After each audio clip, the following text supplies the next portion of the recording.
From the brain to the spinal cord and to the peripheral nerve. Welcome to our podcast Neurosurgery on the Move. Bersama saya Dr. Theo dan saya Dr. Andro. Pada episode kali ini kita akan menemani neurovelas kalian di podcast Neurosurgery on the Move. Podcast Neurosurgery on the Move ini merupakan salah satu bentuk aplikasi dari Tridharma Perguruan Tinggi, yakni pengabdian kepada masyarakat yang tayang tiap bulannya di kanal YouTube kami, Bedah Saraf Unut.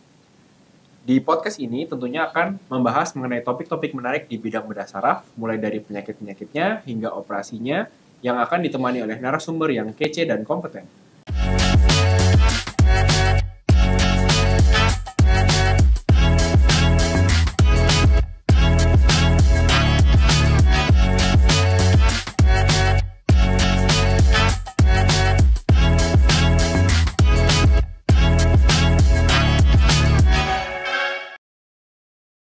Di episode kali ini, kita akan membahas mengenai peran endovaskular pada pasien-pasien trauma kepala.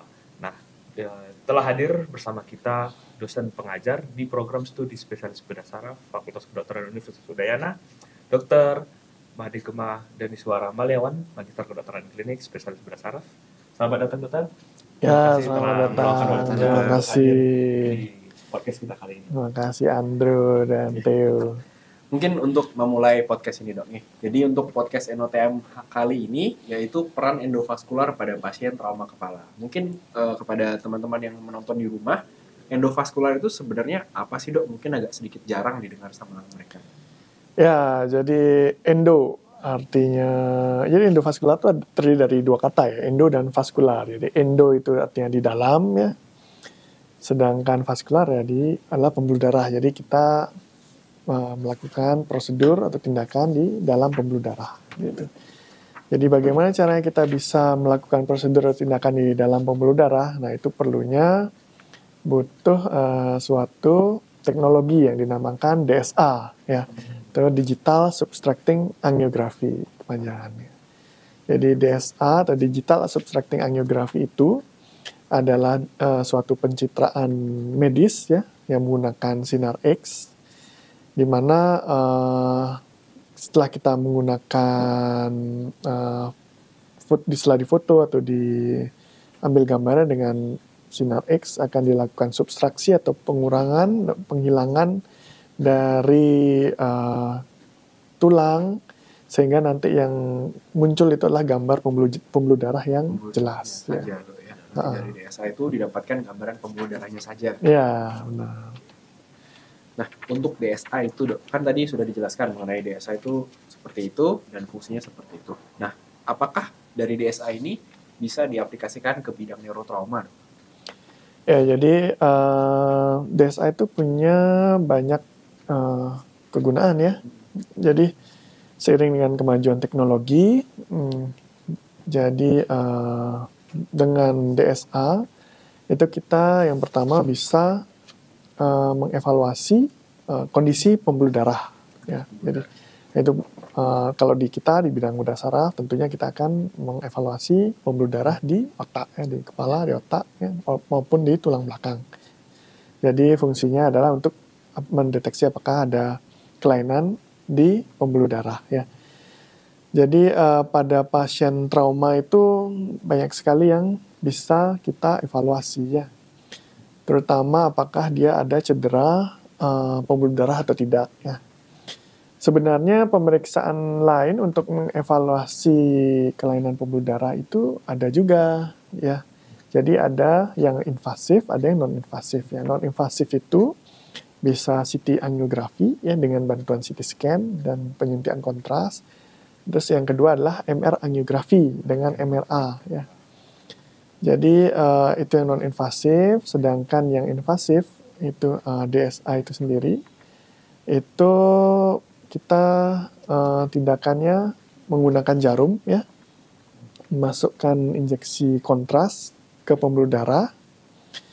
Cuman dia walaupun invasif tentunya dia memiliki tingkat atau akurasi kan yang lebih tinggi dibandingkan CT angiografi dan MRA, sehingga dia seringkali disebut juga sebagai standar MAS atau standar yang paling tinggi untuk mendeteksi kelainan pembuluh darah gitu.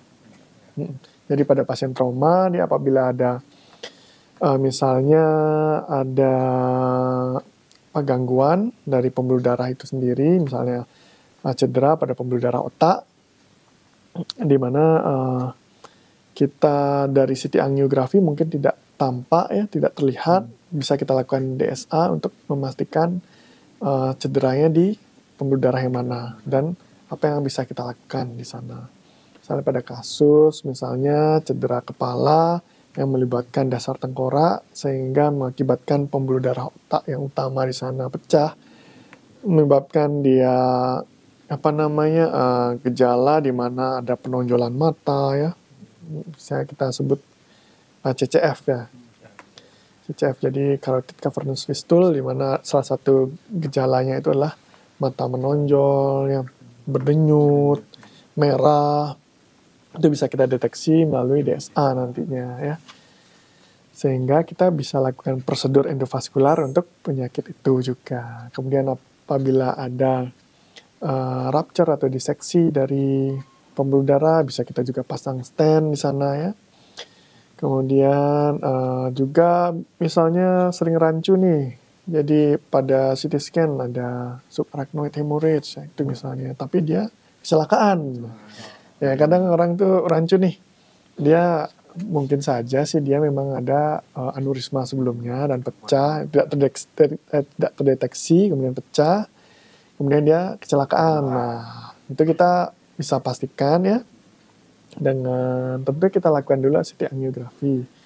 Cuman kalau dia ini tidak bisa dilakukan, misalnya bisa dilanjutkan ke DSA ya, sehingga kita bisa deteksi apakah memang benar ada kelainan atau tidak. Sehingga kalau memang ada, kita bisa lakukan prosedur endovaskular untuk menangani aneurisma itu sendiri. Misalnya bisa juga pada misalnya epistaksis atau perdarahan pada hidung yang tidak bisa dihentikan, mungkin bisa juga kita deteksi dulu menggunakan DSA ya, kelainannya di mana. Jadi kalau memang perlu ya perlu sekali mungkin akan bisa lakukan tindakan prosedur endovaskular untuk misalnya embolisasi atau apa, bisa juga seperti itu ya, luas untuk penggunaannya. DSA ini banyak sekali, luas sekali manfaatnya. Ya benar. Kemudian dok, mungkin banyak nih teman-teman yang mau bertanya, bagaimana dengan efek sampingnya dok yang paling sering kita tanyakan atau ditanya pasien atau keluarga, dok ini efek sampingnya apa, yang risikonya apa yang kalau DSA itu ya dok? Ya jadi yang perlu diingat itu ini adalah pencitraan medis ya dengan menggunakan sinar X. Jadi dia itu memang melibatkan radiasi di sana, walaupun dosisnya mungkin tidak terlalu tinggi ya. Terus yang kedua, kita menyuntikkan bahan kontras atau untuk pewarna pembuluh darahnya. Jika dia ada alergi yang mungkin akan mengakibatkan reaksi alergi pada pasien ya, yang dapat mengakibatkan kondisi yang perburukan ya, lebih buruk lagi ya, misalnya reaksi anafilaktis dan sebagainya ya. Dan memang dia tidak cocok untuk semua pasien ya, terutama pada pasien-pasien yang misalnya ada gangguan ginjal ya, seperti itu ya. Jadi memang perlu, kalaupun ada, kita memang mungkin perlu kerjasama juga dengan departemen lain ya. Nah, kemudian jadi dilihat dari prosesnya juga, kita itu kan yang pertama kita melakukan injeksi ya dengan menggunakan jarum dan pemasangan sheet atau pemasangan selang di sana ya. Ya jadi mungkin akan bisa menyebabkan infeksi juga nantinya ya. Walaupun jarang, tapi dan kita biasanya kerjakan di ruang yang steril ya. Bersih. Jadi ya ruang ini bersih, steril. Kemudian bisa ada risiko infeksi juga. Terus apa lagi ya? Mungkin itu yang perlu kita sampaikan kepada keluarga pasien. Nah, ya benar. Ya satu lagi misalnya kalau kita melakukan DSA di kepala, misalnya angiografi di misalnya servikal ya, memang ada risiko terjadi penggumpalan atau misalnya ada udara yang masuk, itu juga bisa ya. Maka dari itu memang kita harus hati-hati sekali untuk mengerjakan prosedur ini. Ya. Mungkin untuk sedikit merekap atau menyimpulkan ya Dok. Jadi untuk peran DSA sendiri itu kan luas ya. Tapi utamanya adalah untuk memvisualisasi jaringan pembuluh darah di kepala.